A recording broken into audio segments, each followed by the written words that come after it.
Hello dear friends, once again welcome to Angel English Academy.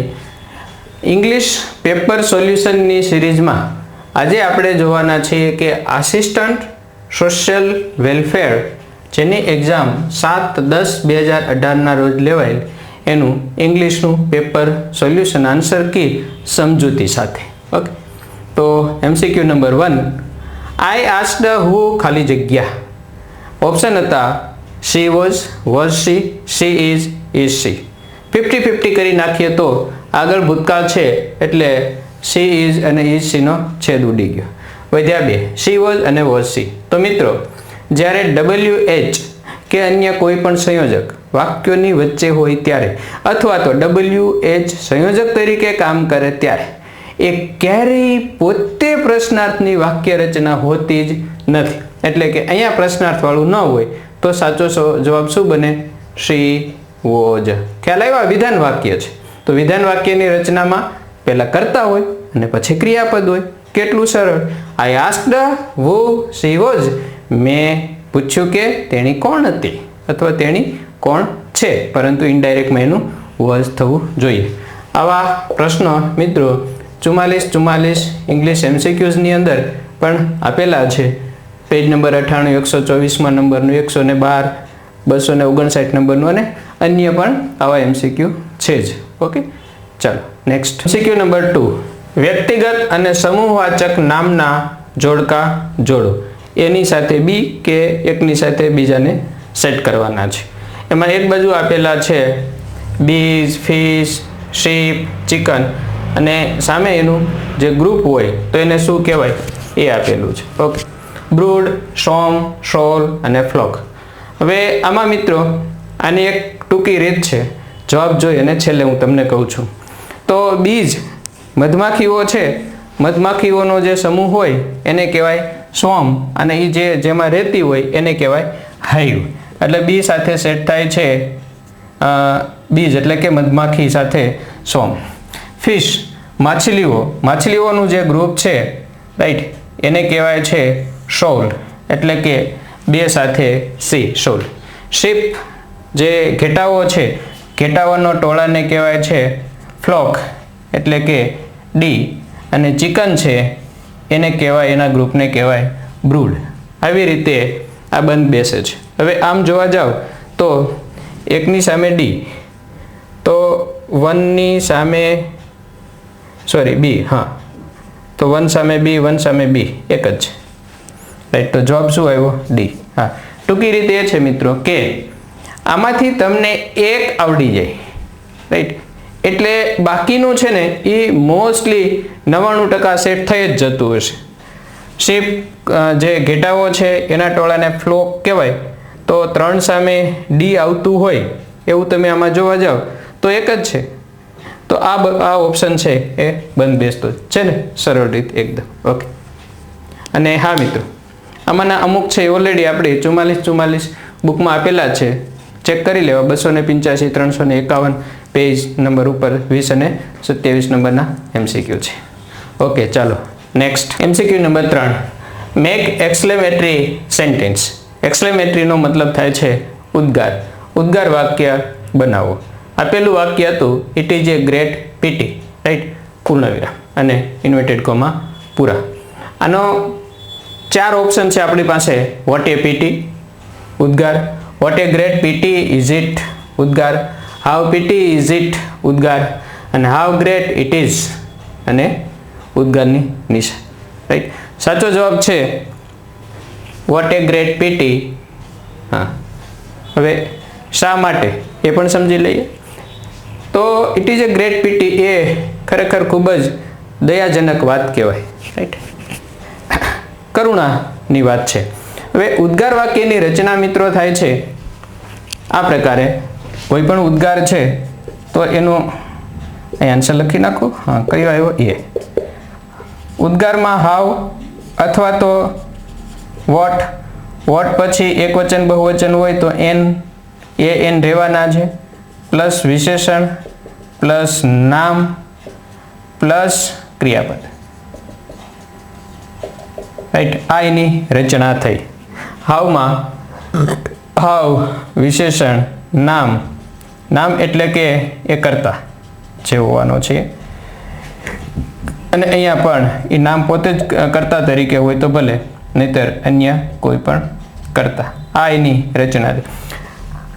એક્સક્લેમેટરીની અંદર કર્તા અને ક્રિયાપદ છેલ્લે હોવા જોઈએ, રાઈટ. આ એની રચના છે. એમ ન હોય તો એના વગર પણ ઉદ્ગાર બની શકે, જે છે વોટ એ પીટી. હવે હાઉ પીટી ઇઝ ઇટ આ પ્રશ્નાર્થની રચના છે, ભલે ઉદ્ગારની નિશાની રહે. What a great pity is it આ પણ પ્રશ્નાર્થની રચના છે, એ જ આગળ ઈટ પાછા. અને બીજું કે ગ્રેટ શબ્દનો ઉપયોગ પછી ઉદ્ગારમાં ન થાય, એ વોટ દ્વારા એનો અર્થ આવી ગયો. હાઉ ગ્રેટ ઇટ ઇઝ પણ શું, રાઈટ. અહીંયા પણ ગ્રેટની જરૂર નથી. તો મિત્રો આ છે સાચો જવાબ વોટ એ પીટી. 44 જે આપણી બુક છે એમાં પણ ઓલરેડી આ પ્રકારની રચનાઓ આપેલી છે, પેજ નંબર 210 અને MCQ નંબર 4 અન્ય પણ છે, ચેક કરશો. Okay. MCQ number 4, he could not ખાલી જગ્યા his son to continue his studies.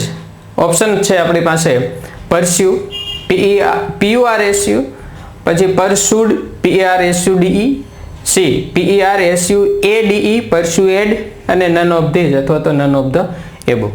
જવાબ આમાં આવે છે C, રાઈટ. હવે શા માટે એ જોઈ લે. પરસ્યુનો મતલબ થાય છે કંઈક વસ્તુ સતત કન્ટિન્યુ એમને ચાલુ રાખવી. આઈ પરસ્યુડ માય સ્ટડી, મેં મારો અભ્યાસ ચાલુ રાખ્યો. એટલે અહીંયા એ બંધ નથી બેસતો, ટુ કન્ટિન્યુ એ તો છે જ. તો PERSUDE આ સ્પેલિંગ ખોટો છે, PERSUADE, રાઈટ. પરસ્યુએડનો મતલબ થાય છે કોઈક વ્યક્તિને સમજાવવું, મનાવવું કંઈક કરવા માટે, રાઈટ. તો he could not persuade his son to continue his studies. તે એટલે પિતાજી હશે કે કોઈ વ્યક્તિ તેના પુત્રને એનો અભ્યાસ ચાલુ રાખવા માટે સમજાવી શક્યા નહીં. MCQ number 5, find out the correct sentence, right. ખૂબ મજાનો ટોપિક છે. હા, એમાં 4 જે વાક્યો આપેલા છે એ 4 વાક્યો કંઈક આ રીતે છે. Take care lest you should not fall. બીજું છે take care lest you fall. C take care lest you do not fall. અને D take care lest you should falter, FELT. હવે આમાંથી કયું વાક્ય સાચું ગણાય, રાઈટ. મિત્રો જોઈએ, ટોપિકને સમજવા જઈએ તો લેસ્ટ અને શુડની આ વાક્ય રચના છે. લેસ્ટ, શુડ અને ઇન્ફિનિટિવ એટલે કે મૂળ રૂપ, આ એની સાચી રચના છે. એને જોવા જાવ તો એ પ્રમાણે એકેય વાક્ય છે એ બંધ બેસતું થતું નથી. જો શુડ પછી ઇન્ફિનિટિવ, તો અહીંયા શુડ પછી નોટ છે જે ન આવે. આમાં ક્યાંય શુડનો યુઝ જ નથી, આમાં પણ શુડનો યુઝ જ નથી. અહીંયા શુડ છે તો ફેલ્ટ એટલે કે V2 કે V3 છે, એટલે એ પણ બંધ બેસતું ન થાય. વ્યાકરણના ખરેખર સાચા નિયમોને જેનો ઉપયોગ છે એ મુજબ ધ્યાનમાં રાખી તો એકેય ઓપ્શન બંધ બેસતા થતા નથી. 44 ઇંગ્લિશ MCQના પેજ નંબર 139 એના MCQ નંબર આ 9 અને 10, 140 ઉપર 19, 20 ને 21 આ વસ્તુ આપેલી છે. ઉપરાંત આનો મેં વિડીયો પણ ઓલરેડી અપલોડ કરી દીધો છે. તો હવે કયો જવાબ માન્ય રાખવો, રાઈટ. અગાઉની પરીક્ષામાં આ પ્રકારનું એક વખત પૂછાયેલું અને એમાં પાછળ લેસ્ટ પછી કરતા અને સીધું મૂળ રૂપ આવો જવાબ માન્ય રખાયેલો છે, પરંતુ નિયમ મુજબ એ મિત્રો આવતો નથી, એ પણ ખોટું છે. એટલે આમાં કન્ફ્યુઝન રહેશે.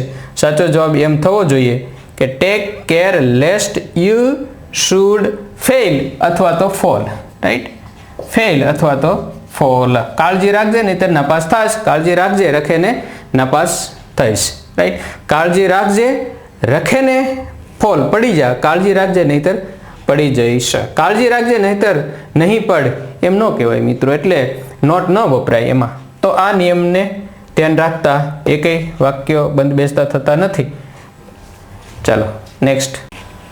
MCQ number 6, he went to ખાલી જગ્યા in કેમ્બ્રિજ. તે કેમ્બ્રિજમાં કોલેજે જતો કે એને કોલેજ કરેલી, રાઈટ. હવે આપણી સામે ઓપ્શન છે, ખાસ તો આર્ટિકલને ધ્યાનમાં રાખીને. આ કોલેજનો સાચો સ્પેલિંગ ખ્યાલ જ હશે, COLLEGE, રાઈટ. એટલે આ સોરી આની COLLAGE એટલે કે A અને C એના બેના તો છેદ ઉડી જ ગયા ઓટોમેટિક, એટલે સ્પેલિંગ ખોટો નથી. કોલેજ એટલે એક કલાની વાત છે, આર્ટની વાત છે, એને રિલેટેડ ટૂંકમાં શબ્દ છે. તો વધ્યા બે, બી અને ડી, કાં તો ધ કોલેજ અને ખાલી કોલેજ. તો મિત્રો જ્યારે અભ્યાસ માટે થઈ અને રેગ્યુલર સ્કૂલ કે કોલેજે જતા હોય ત્યાં કોઈ આર્ટિકલ લાગતો નથી.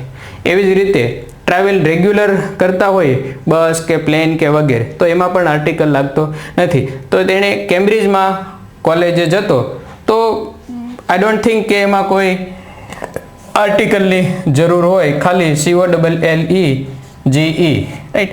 કોઈ સ્પેસિફાઈ કરેલી કોલેજ હોય સ્પેશિયલી કે આ જ કોલેજ કે જેમાં આ લેક્ચર લેતા હતા, અથવા તો આ છે કેમ્બ્રિજ, અહીંયા સિટીનું નામ કે યુનિવર્સિટી બંને હોઈ શકે. કેમ્બ્રિજ યુનિવર્સિટી નથી લખ્યું એટલે let's consider it as a city. તો આપણે એમ કહીએ કે ભાઈ હું જસદણમાં કોલેજ કરતો અથવા તો જસદણમાં કોલેજે જતો, તો I went to college in Jasdan, simple. So no article. Okay. Next MCQ number 7, opposite of abbot. Abbot એટલે મઠના અધિકારી, મઠાધિપતિ જેને કહીએ છીએ તે. મિત્રો અવારનવાર આ શબ્દ છે એક્ઝામમાં પૂછાયેલો છે. આપણી 44 ઇંગ્લિશ MCQમાં, right, 342 page, 343 page, MCQ number 8, 20 એમાં છે, ચેક કરી લેજો. હવે 4 ઓપ્શન છે, ABBOTRESS, એબોટ્રેસ, રાઈટ, જે ઓપ્શન જ ખોટો છે. ABBOTESS, એબોટેસ, રાઈટ, એ ક્યારેક વપરાય છે પણ રેરલી યુઝડ છે. C, ABBESS એ સાચો સ્પેલિંગ છે. ABBOTEE, રાઈટ, એ પણ ક્યાંય વપરાતો હોય એવો સ્પેલિંગ નથી. તો મિત્રો આનો સાચો જવાબ બને છે ABBESS, abbess. Okay, very simple. Okay. Next MCQ number 8, ખાલી જગ્યા પૂરો. ખાલી જગ્યા I was tired, I went to bed early. હું થાકેલો હોવાથી I went to bed early, વહેલો સૂઈ ગયો કે વહેલી સૂઈ ગઈ. હવે આમાં કારણ અને પરિણામ છે.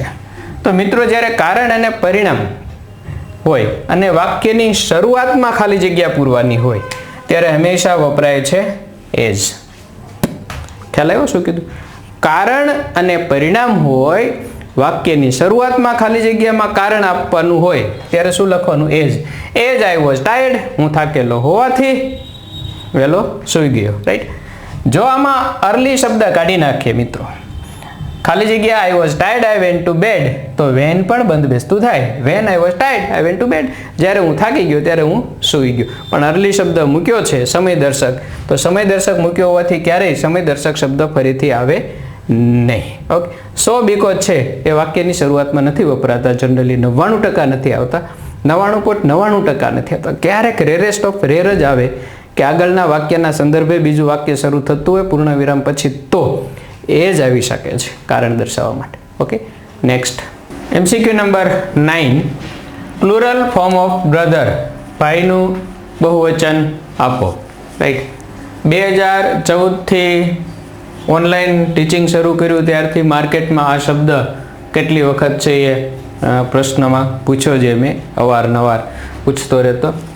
Plural form of brother, members of a society or community. એક સમાજ કે કોમ્યુનિટી, રાઈટ, સમાજ જે કુટુંબ કબીલાઓ છે એ આખું જે ગ્રુપ મળી અને જે ભાઈઓ બને તે, એટલે સગા ભાઈઓ નહીં, બ્લડ રિલેશનશિપ નથી હોતો ત્યાં, પણ આપણે એમ કહીએ કે આપણે બધા ભાઈઓ છીએ. એ પ્રકારના શબ્દમાં સગા ભાઈઓ ન હોય ત્યારે એનું બહુવચન શું થાય એવું આ માંગે છે. ઇંગ્લિશ MCQs પેજ નંબર 75, 77, 78, 75માં પેજ નંબર MCQ નંબર 49, 77માં 28 નંબર, 78માં 36 નંબર ઓલરેડી 2-3 વખત આપેલા જ છે, ત્યાં બી સ્ટડી કરતા રહેશો. હવે અહીંયા આનો સાચો જવાબ બને છે બ્રીધરન, અને એનો સ્પેલિંગ છે BRETHREN. હા, એટલે 3 વખત એ નથી આવતા, એટલે કે BRETHEREN એ નહીં. બાકી આ બે તો મસ્તા ખોટા છે. બ્રધર્સ આ નવો સ્પેલિંગ બનાવ્યો જે કંઈ છે જ નહીં, અને આ બ્રધર્સ આ પણ, આ બંને સ્પેલિંગ મિત્રો આમ જોવા જાવ તો ત્રણેય સ્પેલિંગ ખોટા છે. સાચો સ્પેલિંગ એક જ છે. આ વખતે બ્રધર્સ નથી પૂછ્યું, નહીંતર અવારનવાર આ પ્રકારના MCQમાં BROTHERS બ્રધર્સ આ ઓપ્શન પણ હોય છે. તો એકદમ સરળ છે, brethren. Okay. MCQ number 10, fill in the gap, ખાલી જગ્યા પૂરો. લાઈફ, ડેથ, હોપ, ખાલી જગ્યા. આ પ્રકારની ખાલી જગ્યાને કહેવાય એનાલોગી, રાઈટ.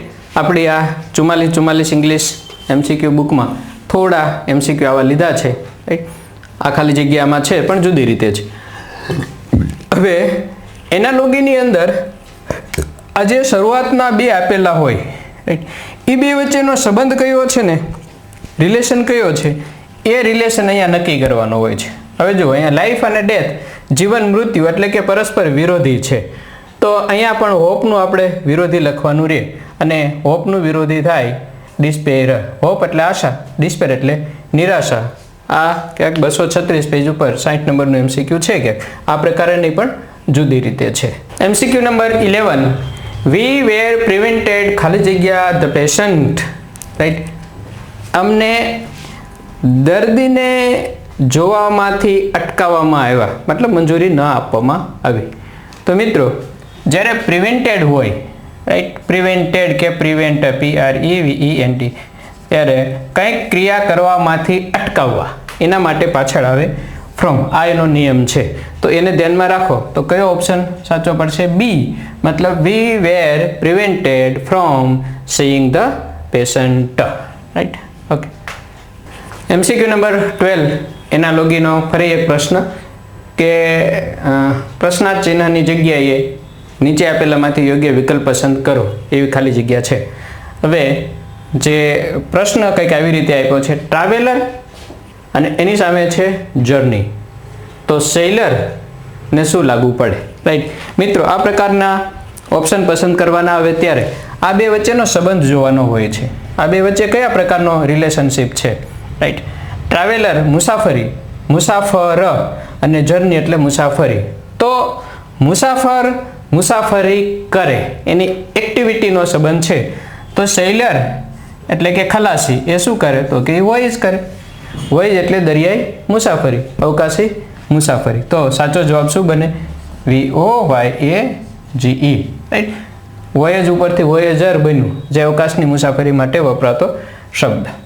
જો મિત્રો અહીંયા ટ્રાવેલર મુસાફર છે એની જગ્યાએ, સોરી, જર્ની છે મુસાફરી, એની જગ્યાએ કંઈક શબ્દ બદલી ગયો હોત, રાઈટ, બસ કે ટ્રેન કે એવો મૂકી દીધો હોત, તો અહીંયા સેલરની સામે આપણે શિપ લખવું પડે, રાઈટ. ટ્રાવેલર છે એની જગ્યાએ કંઈક એ શેમાં ટ્રાવેલ કરે? તો કે રોડ ઉપર. તો આપણે અહીંયા સેલરની સાથે વોટર પસંદ કરવું પડે. એટલે કેવા પ્રકારનો રિલેશનશિપ છે એને ધ્યાનમાં રાખી અને આ એનાલોગીની ખાલી જગ્યા પૂરવાની હોય છે. ઓકે, ક્લિયર થઈ ગયું છે, આઈ હોપ સો.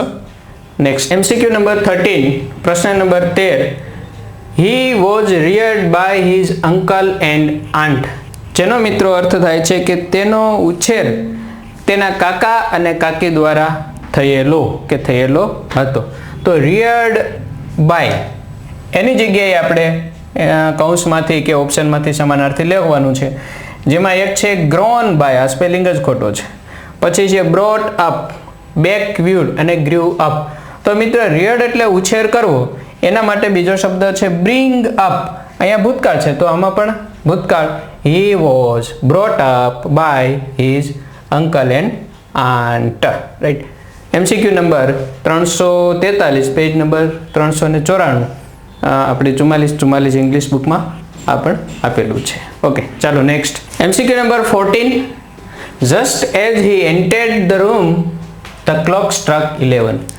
તે હજુ તો જેવો વર્ગમાં પ્રવેશ્યો તો 11ના ટકોરા પડ્યા, ઘડિયાળમાં 11 વાગે. મતલબ as he entered the room, જ્યારે જેવો તે રૂમમાં પ્રવેશ્યો 11 વાગ્યા, 11ના ટકોરા પડ્યા. હવે પ્રશ્ન એવો છે કે આ એડજેક્ટિવ ક્લોઝ છે, નાઉન ક્લોઝ છે, એડવર્બ ક્લોઝ છે કે વર્બ ક્લોઝ છે? મજાનો પ્રશ્ન છે મિત્રો. મુખ્યત્વે 3 ક્લોઝ જ છે, નાઉન ક્લોઝ, એડજેક્ટિવ ક્લોઝ અને એડવર્બ ક્લોઝ, રાઈટ. અહીંયા જવાબ આવે છે એડવર્બ ક્લોઝ, કરેક્ટ આન્સર. હવે એડજેક્ટિવ ક્લોઝ, નાઉન ક્લોઝ કોને કહેવાય? એક મિનિટ કે 5 સેકન્ડ લઈ લઈએ આપણે. નાઉન ક્લોઝ, નાઉન ક્લોઝ મિત્રો એ કાં તો એ કર્તાના સ્થાને હોય હંમેશા નાઉન ક્લોઝ, અથવા એ પોતે કર્મના સ્થાને હોય. આ બે જગ્યાએ હોય નાઉન ક્લોઝ. એટલે આખું વાક્ય બને આવી રીતે, what you said is not acceptable, right? તમે જે કહ્યું તે સ્વીકાર્ય નથી. આ કર્તાની જગ્યાએ આખું ક્લોઝ આવ્યું એટલે એને કહેવાય નાઉન ક્લોઝ. અથવા પાછળ આવે, પ્લીઝ ટેલ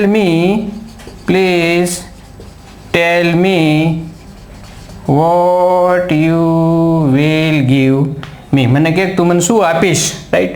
અહીંયા વસ્તુનું નામ નથી આપ્યું, આ બન્યું નાઉન ક્લોઝ. એડજેક્ટિવ ક્લોઝ છે એ જે કોઈ શબ્દ આપેલો હોય, નામ આપેલું, એના અર્થમાં વધારો કરે છે. The pen which I have recently bought from Ambika stationery is nice કે XYZ. બાકીના જે બધા ઇફ ને અનલેસ ને though, although, even though, as ને હાવેવર ને એ બધાથી જે સેન્ટેન્સ બને એ બને છે એડવર્બ ક્લોઝ. ઓકે, સમજમાં આવી ગયું હશે, આઈ હોપ સો. ચાલો નેક્સ્ટ, MCQ નંબર 15. અંગ્રેજી કક્કાવારી મુજબ ગોઠવો, રાઈટ? મિત્રો, કક્કાવારી મુજબ ગોઠવવાનો પ્રશ્ન છે એનો માર્ક કોઈ દિવસ જવો જ ન જોઈએ, રાઈટ? એ તમારો હકનો માર્ક છે અને એ આવી જ જવો જોઈએ. એ અવાજ આવશે કા પાછો એસીનો. જોઈએ હવે આની એક સરસ પદ્ધતિ છે મિત્રો કક્કાવારી પ્રમાણે. એટલે અંગ્રેજીમાં ખાસ કરીને AEIOU ની સિરીઝ જોવાની, રાઈટ? આનો એક આપણે સરસ મજાનો એક આખો વિડીયો બનાવશું. હવે જુઓ તો પહેલા 3 અક્ષર કોમન છે, REP. તો છેલ્લા આ 3 ને બાદ કરતા જ જોવાનું. 3 ને બાદ કરો તો હવે કક્કાવારી પ્રમાણે પહેલા જોવા જાવ તો O આવે, નો આવે, T આવે, નો આવે, E આવે, હા આવે, રાઈટ?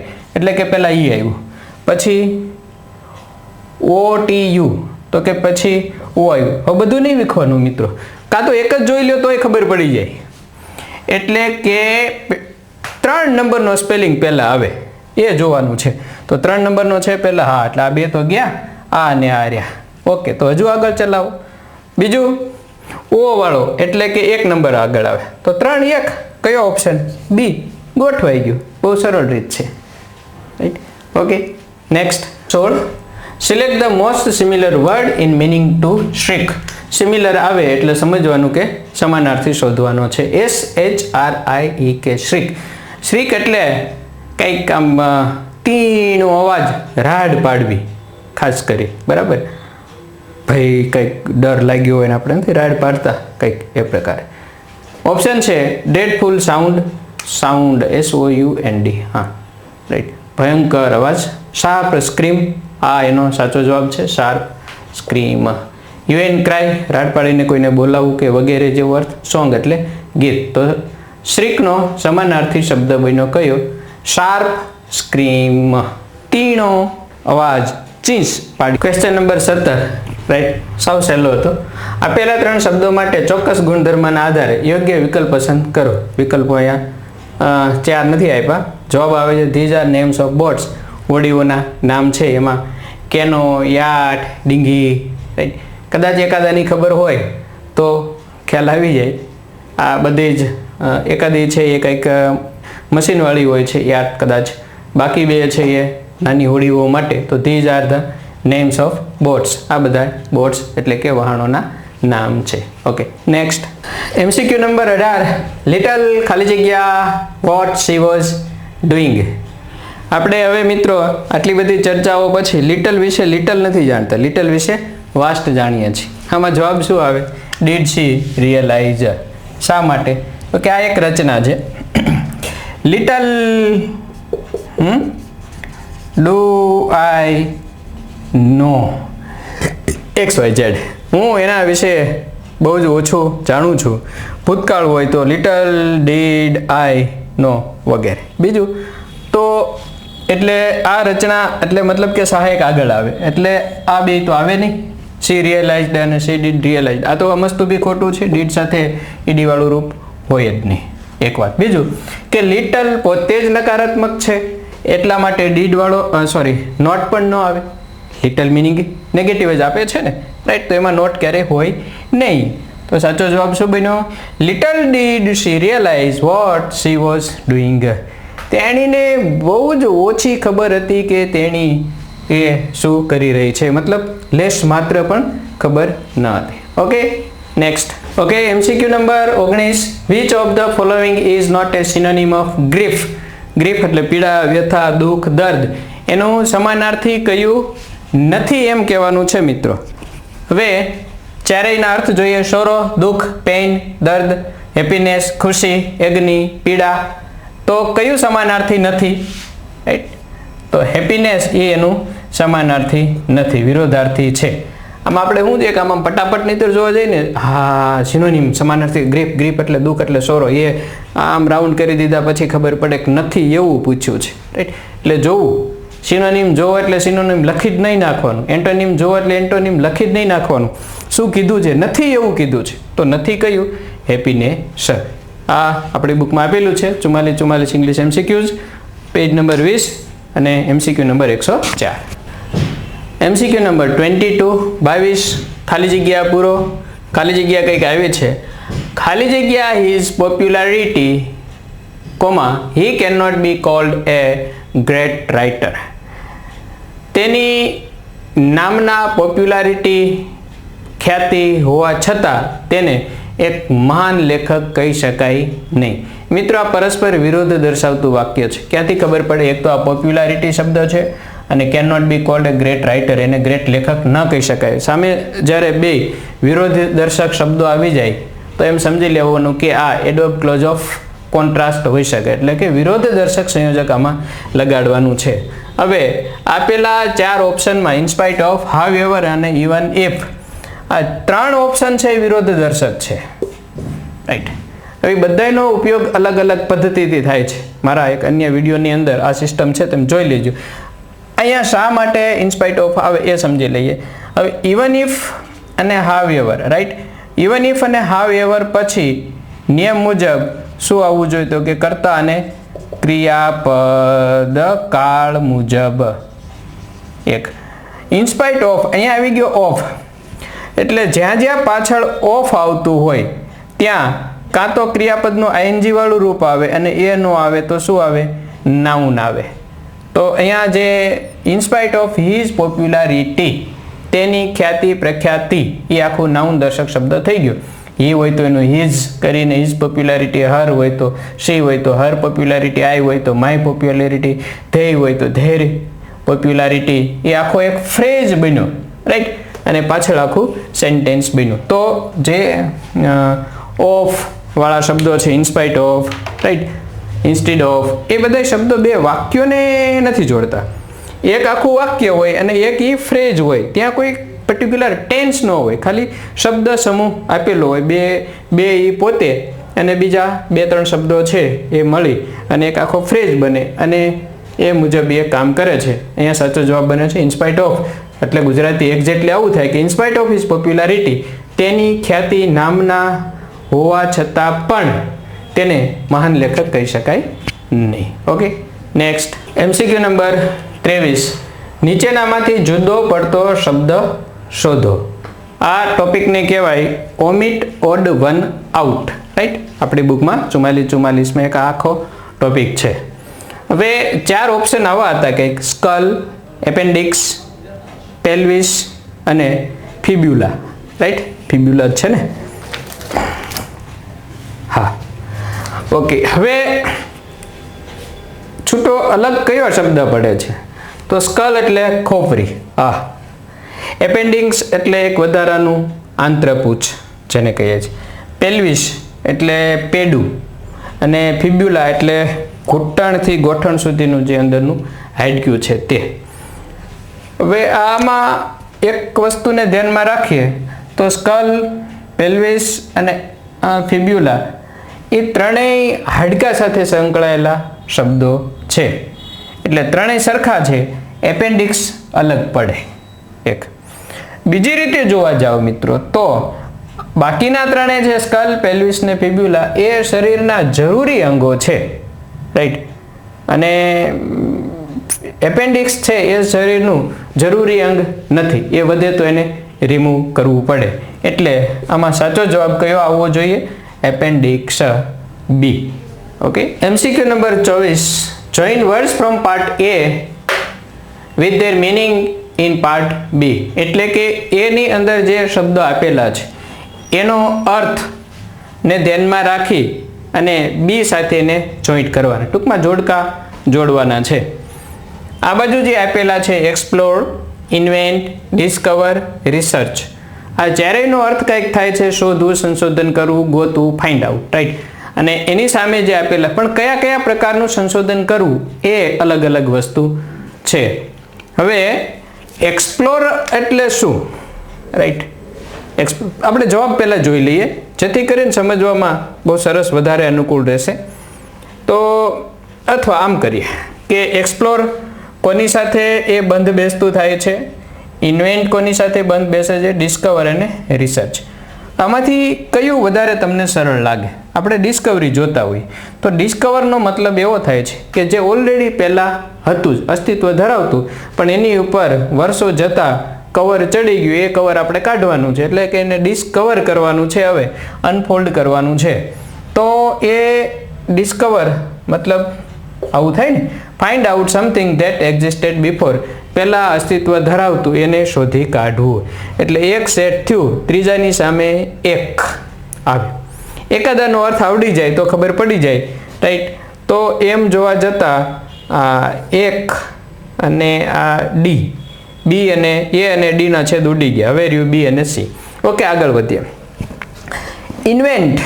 ઇન્વેન્ટ એટલે શોધવું. માત્ર ઇન્વેન્ટ એટલે મિત્રો એવી રીતે સંશોધન કરવું, શોધવું કે જે હજુ સુધી હતું જ નહીં. આપણે એમ કહીએ ને ઇન્વેન્શન, એણે નવું સંશોધન કર્યું, નવું ઇન્વેન્ટ કર્યું કંઈક, રાઈટ? કેવી રીતે વસ્તુ ચાલે છે, વિમાનો છે, હોડીઓ છે, અંડરગ્રાઉન્ડ ટનલ કરવાના મશીનો, કંઈક નવું સંશોધન કરવું.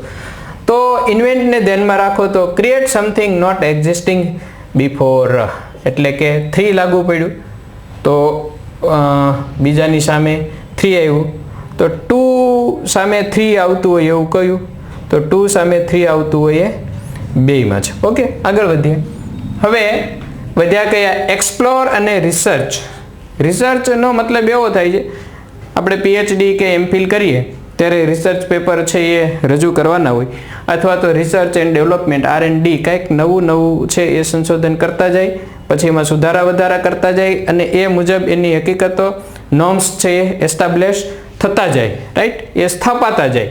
તો રિસર્ચનો મતલબ થાય છે systematic investigation to establish facts. એટલે કે ચોથાની સામે 2 આવે છે તો ચોથાની સામે 2 આવે, આ 4 સામે 2, 4 સામે 2, પછી 2 સામે 3, તો 2 સામે 3, અને ડિસ્કવર 3 સામે 1, રાઈટ? તો 3 સામે 1, આ એક જ બંધ બેસે છે, ખબર પડી ગઈ તરત જ આપણને.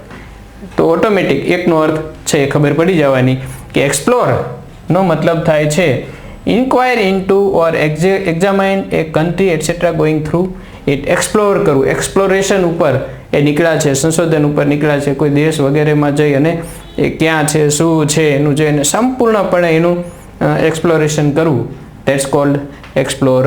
ચારેયનો અર્થ આમ મળતો આવે છે પરંતુ અર્થ થોડા થોડા અલગ છે. એટલે કે બી, 1ની સામે 4, 2ની સામે 3, 3ની સામે 1 અને 4ની સામે 2, આ એનો સાચો જવાબ બને. ઓકે, નેક્સ્ટ MCQ નંબર 25, જેમાં કીધું છે ઓમિટ પ્રોપર વર્ડ. એક શબ્દને રિમૂવ કરવાનો છે, ઓમિટ કરવાનો છે. પ્રશ્ન કંઈક આવો છે, ડુ નોટ ટોક સચ એ નોનસેન્સ. સામાન્ય રીતે આ વાક્ય આમ બોલાતું હોય છે, ડોન્ટ ટોક સચ નોનસેન્સ, આવી મૂર્ખાઈભરી વાતો ન કરો. તો આઈ થિંક કે એ ઇઝ નોટ નેસેસરી હિયર, અને એ એટલે કે સી, રાઈટ?